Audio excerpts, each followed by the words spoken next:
Markapuram TDP MLA కందుల నారాయణ రెడ్డి ఆధ్వర్యంలో medical కళాశాలను TDP శ్రేణులు పరిశీలించారు. వైసీపీ నేతలు చేస్తున్న దుష్ప్రచారాన్ని కూటమి నేతలు తిప్పికొట్టారు. ఈ సందర్భంగా ఎమ్మెల్యే కందుల మాట్లాడుతూ గత వైసీపీ ప్రభుత్వ హయాంలో కాలేజీ పనులు 80% పైగా పూర్తి చేశామని, నిరసన చేపట్టడం హాస్యాస్పదమన్నారు.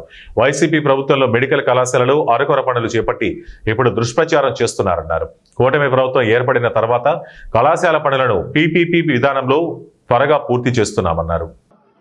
ఈ నాయకుల్లో తప్పని చెప్పి మీరు ఎత్తుక్కుంటూ ఉండాల్సిన దౌర్భాగ్య పరిస్థితి పట్టిందంటే మిమ్మల్ని ఏమనాలో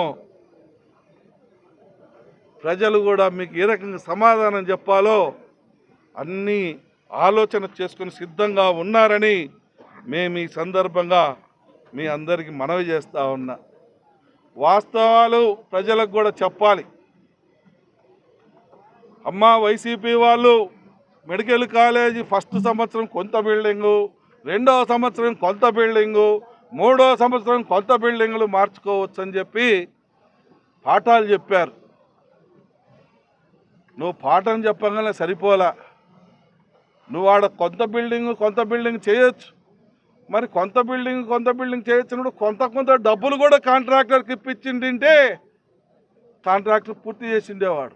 కాంట్రాక్టర్ నేను చేయలేని మొర్రో, మా కొంప కూల్చారు మొర్రో, 4 సంవత్సరాల పాటు మెడికల్ కాలేజీలో నాతోటి పనులు చేపించి నాకు కార్చింది 27 కోట్ల మొర్రో అని ఏడుస్తే మా ప్రభుత్వం వచ్చినాక 40 కోట్ల రూపాయలు మేము మళ్ళా తిరిగి ఆ కాంట్రాక్టర్ని చూసి జాలేసి డబ్బులు ఇచ్చాం. మీ మాదిరిగా కక్ష సాధింపులో పోలే. 25% బిలో ఉన్న కాంట్రాక్టులను రద్దు చేయలే. మీరు రద్దు చేశారు. ఈరోజు మార్కాపుకి నీళ్లు లేకుండా చేశారు తాగటానికి. మళ్ళా చివరికి మా నాయకుడు పవన్ కళ్యాణ్ గారు వచ్చి ఇంటింటికి మంచినీళ్ళ స్కీమ్ ద్వారా 1290 కోట్ల రూపాయలతోటి తిరిగి ఆ స్కీముని ప్రారంభించేదానికి శంకుస్థాపన చేసిపోయారు. మేము మీ మాదిరిగా ఇది తెలుగుదేశం వల్ల ప్రభుత్వము, తెలుగుదేశం వల్ల సంబంధించినటువంటి పని కాబట్టి దీన్ని చేయకూడదని పక్కన పెట్టలే. మీ మాదిరిగా అన్నా క్యాంటీన్లు రద్దు చేయలే. మేము ఏది మీరు చేసినటువంటి తప్పులు మీరు చేసినటువంటి పనులని ఏటిని రద్దు చేయలే, చేసుకుంటూ వస్తున్నాం. కాకపోతే ఆర్థిక పరిస్థితులను దృష్టిలో పెట్టుకొని, ఈ రాష్ట్ర ఆర్థిక పరిస్థితులను దృష్టిలో పెట్టుకొని ఒక్కొక్కటిగా చేసుకుంటూ వస్తూ ఉన్నాం. అందులో భాగంగానే ఈ మెడికల్ కాలేజ్ ఫస్ట్ ఇయర్ కొత్త బిల్డింగ్లు, సెకండ్ ఇయర్ కొత్త బిల్డింగ్లను కట్టచ్చు, చేయొచ్చు. కానీ ఒక రూపం రావాలా. పూర్తి కాకుండానే ఈ రకంగా బిల్డింగ్లు చూపించి స్టూడెంట్స్ని పంపమంటే స్టూడెంట్స్ వచ్చి చేస్తారయ్యా? కాలేజ్ అంటే ఎట్టుండాలా? కాలేజ్ అంటే ఈ రకంగా ఉండాలా. కాలేజీలు అంటే ఈ రకంగా ఉండాలా. 478 కోట్ల రూపాయలు టెండర్లు పాడినప్పుడు మీకు తెలియదా? టెండర్లు ఇచ్చినప్పుడు నువ్వు ఆ రోజు ఏమన్నా షెడ్యూల్లో 1% ప్రకారం ఇచ్చి పర్సెంటేజ్ ప్రకారం చేర్చుకుంటామని చెప్పావయ్యా? నువ్వు చెప్పింది ఏంటి? 18 నెలలు టైం ఇస్తున్నా, 478 కోట్లు నీకు గ్రాంట్ ఇస్తున్నా, నువ్వు పూర్తి చేయాలా బిల్లులు, నువ్వు వర్క్ పూర్తి చేయాలా, మేము కాలేజీ పెట్టుకోవాలన్నా. లాస్ట్కి ఎన్ఎంసీ వాళ్ళు వచ్చి నువ్వు చూపించిన కాలేజీని రిజెక్ట్ చేస్తే అప్పుడు ఆగిపోయిన పరిస్థితి. అంతేగాని ఏ ప్రభుత్వము, మా ప్రభుత్వం ఏమి ఆపింది కాదు.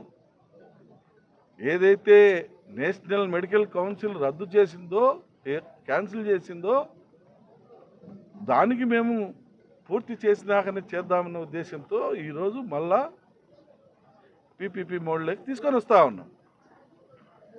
ప్రజలు తమ దగ్గర ₹1 చేయరు. ప్రైవేట్ వాళ్ళు అయినంత మాత్రాన వాళ్ళకు వచ్చే, ప్రభుత్వానికి ప్రజలకు వచ్చే నష్టమేమీ లేదు.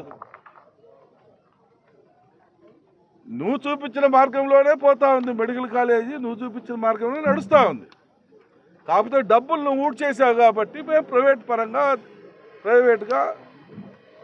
ప్రైవేట్కి సంబంధించిన వాళ్ళు పెట్టుబడులు పెట్టమని చెప్పి అడిగి కాంట్రాక్టర్లు ఎవరైనా వస్తే వాళ్ళ ద్వారా టెండర్ వేయించి పని చేపిస్తాం. ఈ రకంగా మేము మెడికల్ కాలేజీని ఈ ప్రాంత ప్రజలకు ఒక వరప్రసాదం లాంటి మెడికల్ కాలేజీని త్వరలో ప్రారంభించబోతా ఉన్నాం, త్వరలో పూర్తి చేయబోతా ఉన్నాం. బ్రహ్మాండమైనటువంటి 16 లక్షల మందికి బ్రహ్మాండమైనటువంటి ఏకైక మెడికల్ కాలేజీ కమ్ హాస్పిటల్గా దీన్ని రూపాంతరం చేయబోతా ఉన్నాం మా నాయకుడు చంద్రబాబు గారి ఆధ్వర్యంలో అని చెప్పి ఈ సందర్భంగా తెలియజేస్తా ఉన్నాం.